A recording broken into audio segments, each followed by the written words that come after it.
que a paz, que a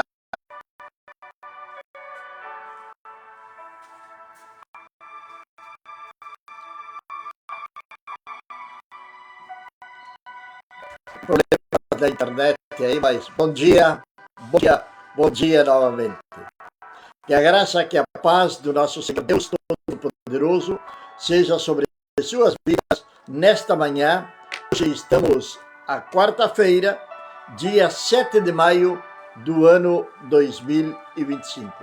7 de maio do ano 2025, creio que travou aí de novo a internet, porém, vamos tentar continuar na nossa transmissão.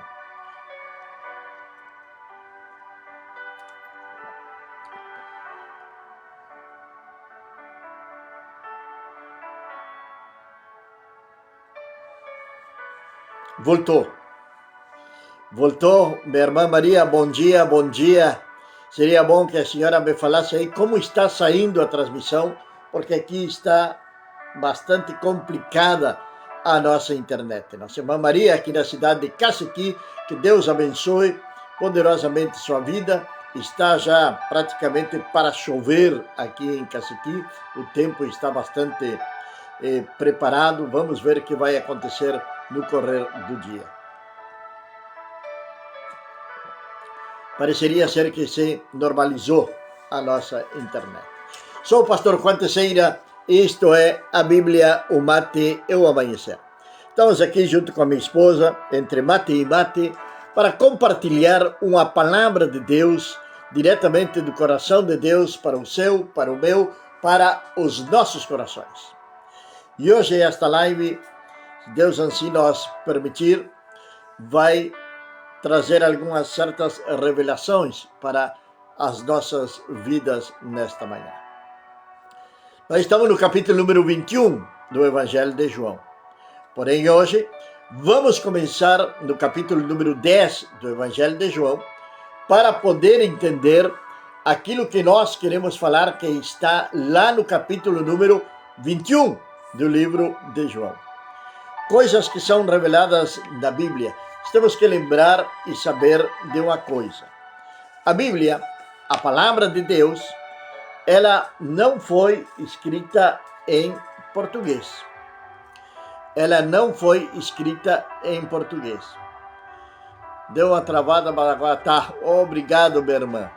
Bom dia, nossa irmã Mari, na cidade de Taquarembó. Que Deus abençoe poderosamente sua vida nesta manhã. Um grande abraço para ela e para toda a sua família. Sabe que a Bíblia, ela não foi escrita em português, nem em espanhol, nem em inglês. A Bíblia foi escrita no aramaico, foi escrita em grego e foi escrita também no hebraico.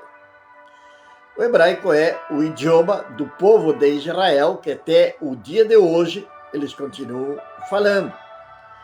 Jordais, tudo que tem lá, só que eles também misturam com o inglês para a questão do turismo e todas essas outras questões aí. Porém, a cultura do Meio Oriente não é a mesma cultura nossa, aqui, a latino-americana. Não tem os mesmos costumes que nós. Brasileiro, principalmente Rio Grande do Sul, nós vamos encontrar que gosta de um ensopado com mandioca, um feijão, uma feijoada, enfim, carreteiro. Agora, no Meio Oriente, se nós lemos a palavra de Deus, a dieta deles era totalmente diferente. Ela estava baseada praticamente em peixes, de vez em quando algum cabrito, algum cordeiro. Em algumas ocasiões especiais, matavam algum novilho, mas era queijo. Por exemplo, nós vemos quando Jessé manda Davi levar alimento para os seus irmãos, ele vai levar queijo, ele vai levar pão e ele vai levar grãos torrados ou tostados, como você queira dizer. A dieta deles era totalmente diferente da nossa. Mel também era muito utilizado. Então, primeiro de tudo que nós temos que entender é isto, que a Bíblia não foi escrita no Brasil, foi escrita no Meio Oriente. Então, por isso é a importância de nós saber também os costumes que eles tinham. Mas vamos lá, a palavra de Deus nesta manhã. Capítulo 10 de João, verso número 7, vai falar algo que é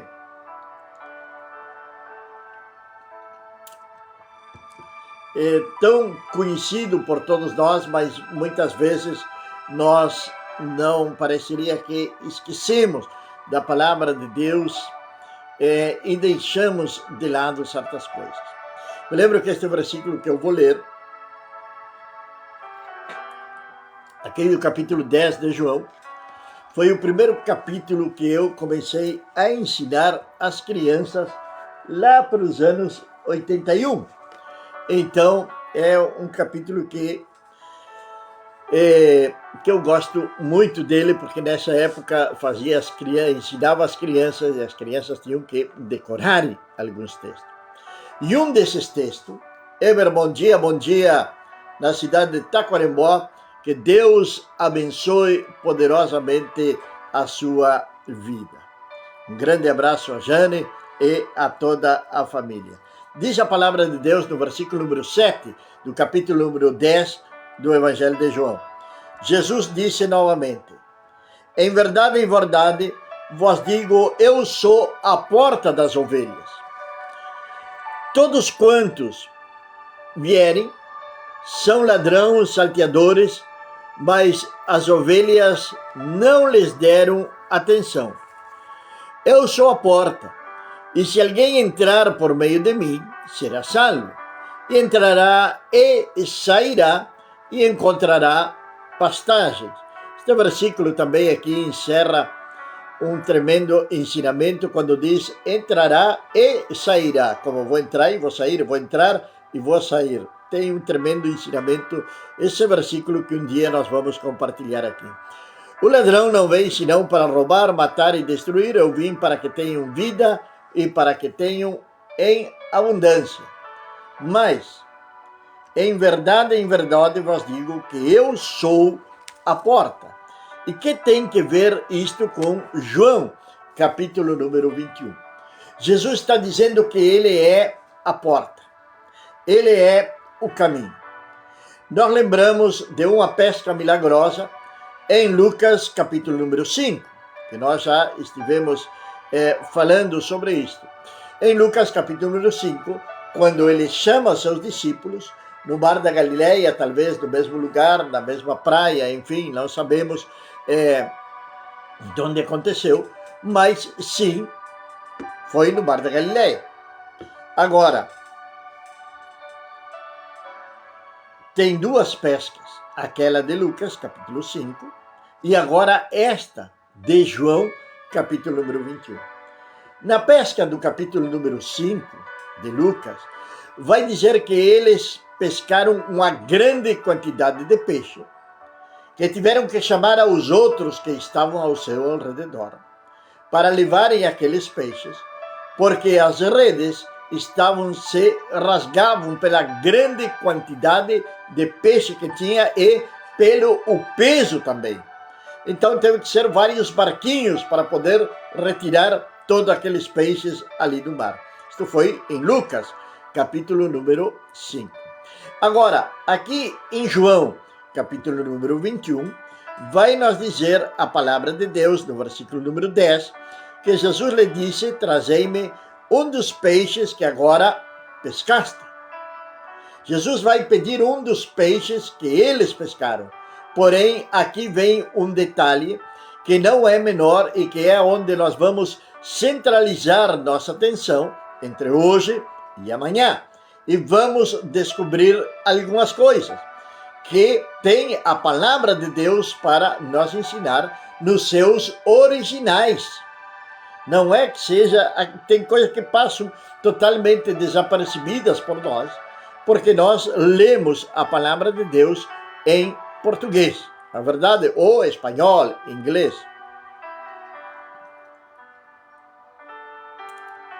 Versículo número 11 vai dizer o seguinte: Então Simão, Cefas, subiu e puxou a rede para a terra, repleta de grandes peixes. Até aí, tem uma novidade. 153. Embora fosse tanto peso, a rede não se rompeu. João vai descrever a quantidade de peixe que eles tinham na rede, porque João foi um daqueles que estavam ali nesta pesca. E nós começamos lendo a palavra de Deus, dizendo que Jesus é a porta. Pois bem,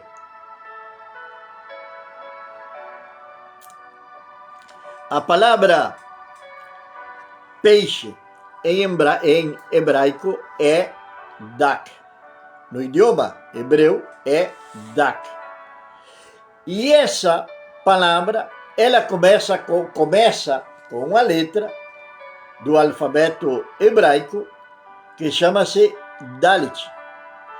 Essa palavra Dalet, ela tem um número, simboliza também um número, porque no idioma hebreu eles não têm os números como nós temos, senão que cada letra também representa um número. Dalet, ela... eu tinha por aqui, mas é ali entre a primeira, segunda, terceira, quarta letra do alfabeto hebraico. Então, ela vem equivaler aí ao número dela que eu não lembro agora. Mas, o que eu quero dizer com isto?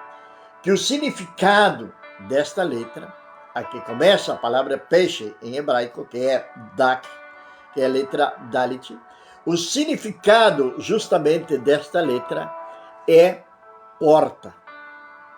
Jesus estava dizendo lá em João 10, 7, que ele é a porta das ovelhas. E é justamente isto que está representando esta letra. Então aí já nós estamos vendo que essas pescas milagrosas de Jesus também tinham um grande ensinamento para nós. Jesus é a porta, é o caminho para o Senhor. No tabernáculo, que tinha todo, era fechado no deserto, todo com cortinas, todo ao seu redor, e ele tinha uma ampla porta para a entrada, que tinha 5 metros de largo, 5 metros de largura, de altura, perdão. Então, aquela porta ali no tabernáculo, também ela estava simbolizando ao nosso Senhor e Salvador Jesus Cristo. Miriam, bom dia, que Deus te abençoe poderosamente nesta manhã de quarta-feira. Estou com a minha mão bem lesionada porque ontem eu fui tapar uma goteira e quebrou a telha e caí, mas estou bem, graças a Deus. Me lembrei do meu irmão Paulo. Um grande abraço para Miriam, para Paulo, para toda a família aí. Graças a Deus não aconteceu nada mais a não ser uma dor dos dedos da mão direita, mas está tudo bem. Então, amados, Dalet significa porta. Nós encontramos em várias passagens das Escrituras esse simbolismo da porta, que é Jesus. Imagina no tabernáculo 5 metros de largura, 5 metros de altura. O 5 é número de responsabilidade, é número da graça de Deus para as nossas vidas. Então, tudo aponta a Jesus. É somente através dele que nós podemos ser salvos. Ele vai dizer que muitos salteadores, o salteador entra por onde? Ele vai entrar por uma janela. Ele não vai entrar por uma porta. Ele vai entrar por uma brecha. Esta é uma questão séria até para nossas vidas espirituais. Aí creio que dei uma travadinha de novo a nossa internet. Até para nossas vidas espirituais é um tremendo ensinamento. Quando deixamos brechas, quando deixamos janelas abertas para que o inimigo entre por esses lugares, que é, simbolicamente, o ladrão. Entra, então, para causar males nas nossas vidas. Agora, Jesus é a porta. Deixa eu contar uma história para vocês. Tinha uma época remota, é uma história. Tinha um rei muito perverso, e cada vez que ele ganhava uma batalha e que trazia seus prisioneiros, ele dava uma oportunidade para eles. Eles tinham uma porta no fundo do seu palácio, da sua sala. Então ele dava para os prisioneiros escolherem. Dizia para eles: vocês podem tomar uma decisão agora. Podem atravessar essa porta ou serem mortos aqui pelas flechas dos meus amigos. Então muitas pessoas tinham temor, não conheciam, não sabiam o que tinha detrás daquela porta. Então a preferência era morrer ali na sala com uma flecha no coração. E assim, muitos prisioneiros passaram por isso. Até um dia decidiu arriscar e abrir para atravessar aquela porta. Aquela porta tem muitos tinham medo por falta de conhecimento, ou por falta de imaginação, ou por falta de ousadia. E não se animavam a atravessar.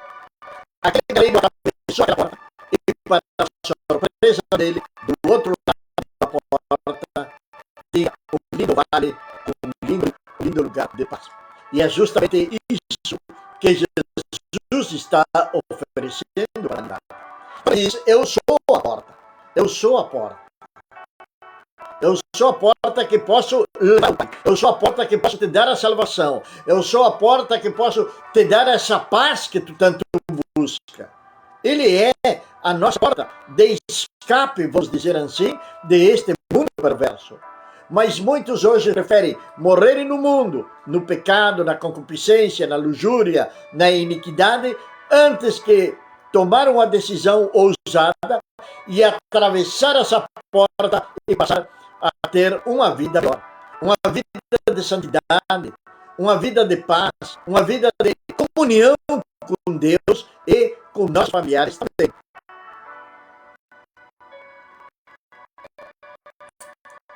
Agora, diz aqui, a palavra peixe é dak. A primeira letra é Dalet, significa porta e tem muito a ver com Jesus. Agora, vamos à segunda letra desta palavra hebraica, que é Gimel. Gimel vem significar camelo. E o camelo traz também um tremendo ensinamento para as nossas vidas. Primeiro, todos nós pensamos que na corcunda, ou na joroba, como se diz em espanhol, dos camelos, ali eles armazenam a água. Não é verdade? Mas não é bem assim. Ali naquela corcunda, uns têm uma, outros têm duas. Ali eles guardam a gordura. É gordura, é banha, para que você entenda melhor, que tem ali naquelas corcundas. É a energia que ele necessita para poder atravessar os desertos. Ali ele armazena toda a gordura, toda a energia que ele necessita para atravessar o deserto. Camelo tem algumas características que tem muito a ver também com a vida do cristão. Primeiro, que ele armazena a energia para atravessar o deserto. Nós muitas vezes temos que atravessar desertos. E muitos caem no deserto, muitos morrem no deserto, não chegam a um lugar seguro, não chegam a um oásis, porque está faltando algo sobre a vida deles, que não acumularam durante todo esse tempo que estão no caminho do Senhor, que é a presença do Espírito Santo nas nossas vidas. Ele é o combustível, ele é o que nos dá a movimentação, a força para nós movimentar, a força para nós caminhar. O Espírito Santo de Deus é o que nos consola, é o que nos redargui, é o que nos leva a lugares de glória. Mas muito passam anos do caminho do Senhor e tem o Espírito Santo de Deus constrangido.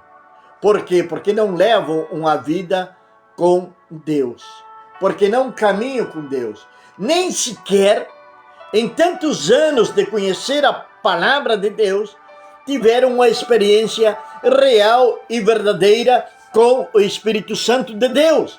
Então, como vão acumular energia?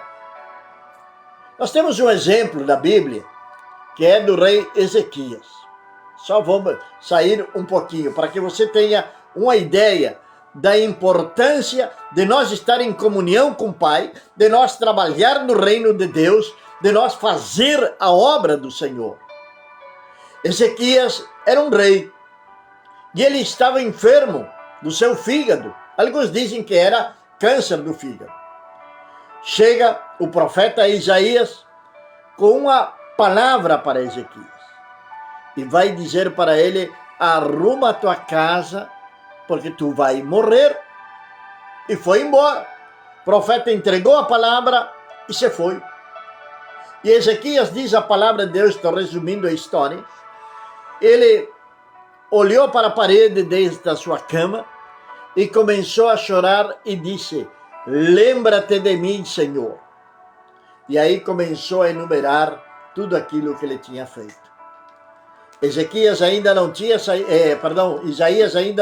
saído do palácio, quando Deus ordenou a ele: vai e fala para Ezequias que eu acrescentei 15 anos mais de vida para ele. O que tinha Ezequias? Ezequias tinha crédito no céu. É isso que nós necessitamos também, ter créditos no céu.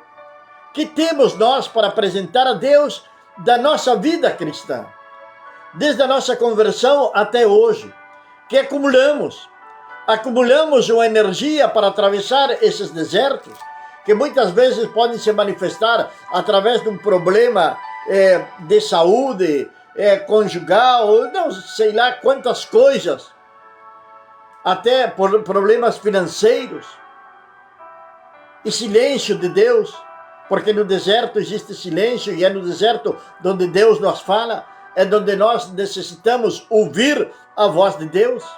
Pois bem, o camelo, ele acumula essa energia. Agora você também sabia que o camelo tem seus cílios, ou em espanhol, pestanas, compridas, muito largas, para proteger seus olhos da areia do deserto. Sabemos nós que no deserto, através de filmes e coisas assim, muitas vezes se enfrenta tempestades de areia. Nós também enfrentamos tempestades na nossa vida. Imagine Pedro, é um exemplo claro. Pedro enfrentou a tempestade quando estava no meio do mar, junto com os outros discípulos, quando Jesus apareceu e fez com que Pedro caminhasse também sobre as águas. Agora, os cílios de Pedro não eram como os do camelo. O cílio do camelo protege da areia. Então ele pode enxergar através da tempestade. Ele vai ver além da tempestade. A tempestade não vai afetar a sua visão. O que aconteceu com Pedro? A palavra de Deus é clara e nos diz que Pedro olhou para a tempestade, olhou para as ondas do mar e começou a afundar. E na sua frente estava Jesus, ali tão pertinho. Mas ele ainda gritou: Senhor, socorre-me. E o Senhor o levantou e colocou em lugar seguro. Os cílios, para proteger os nossos olhos. Quem estamos olhando nós? Alguém disse que os olhos são a janela da alma. Que andamos olhando? Nós estamos protegendo realmente os nossos olhos?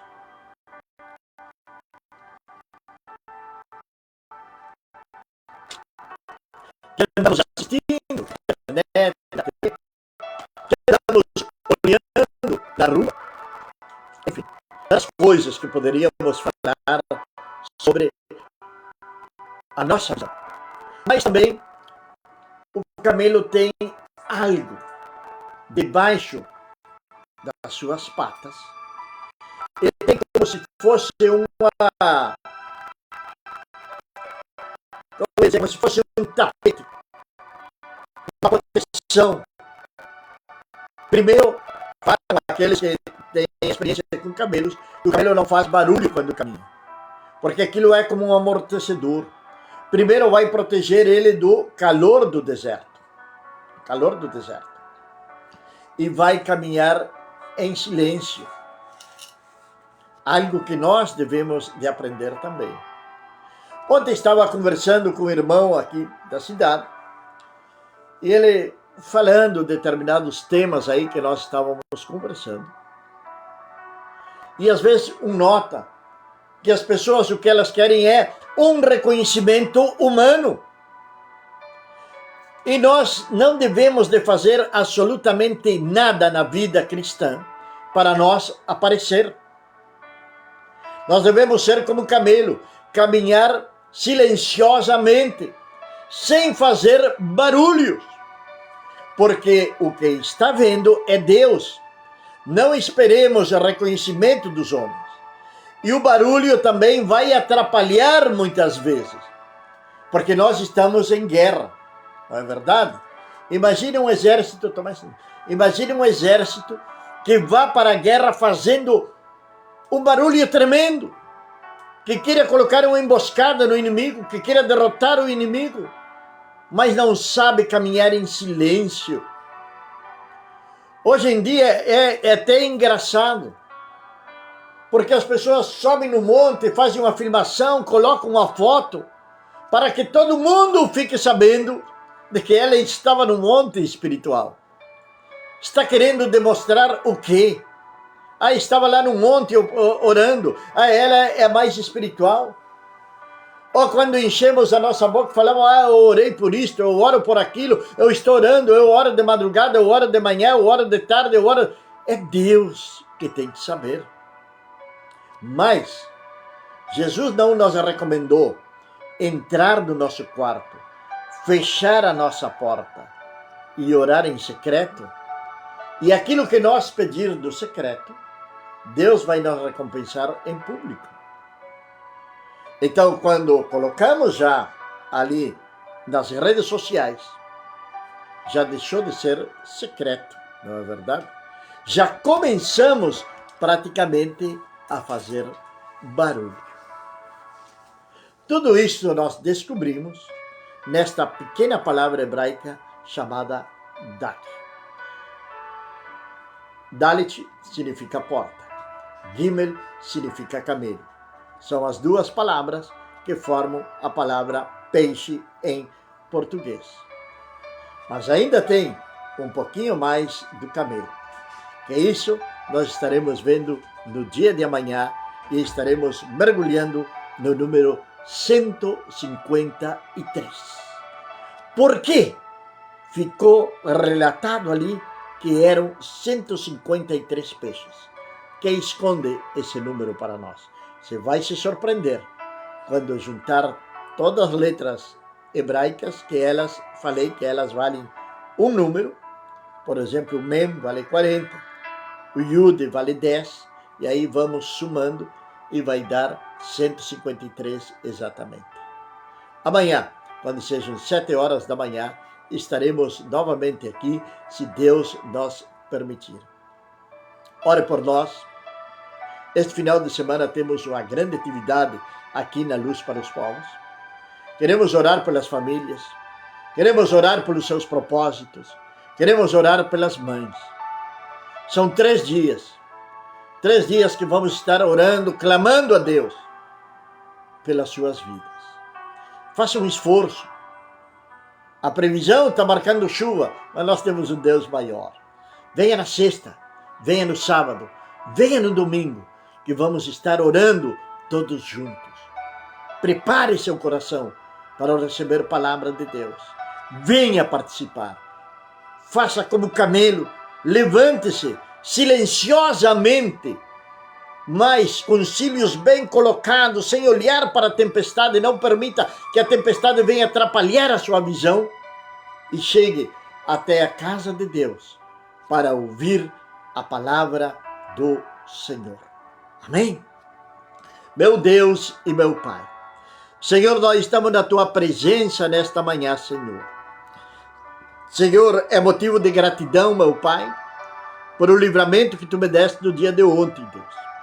Senhor, é motivo de gratidão pela Tua presença, pela Tua misericórdia.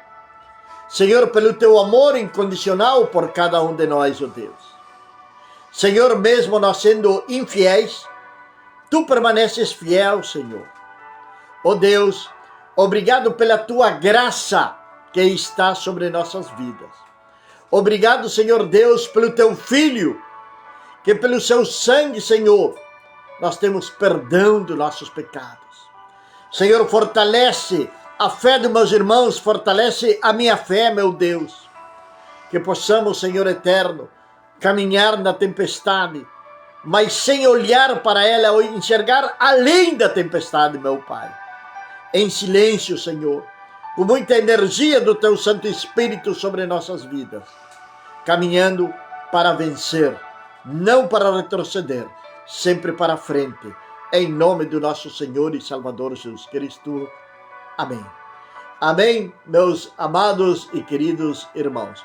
Agostina, lá na cidade de Artigas, Uruguai, que Deus abençoe poderosamente a vida de Agostina, de Joel e de toda a família. Será então até amanhã, 7 horas da manhã, estaremos novamente aqui com a Bíblia, o mate e o amanhecer. Que a graça, a paz de Deus seja sobre suas vidas, desde agora e para sempre.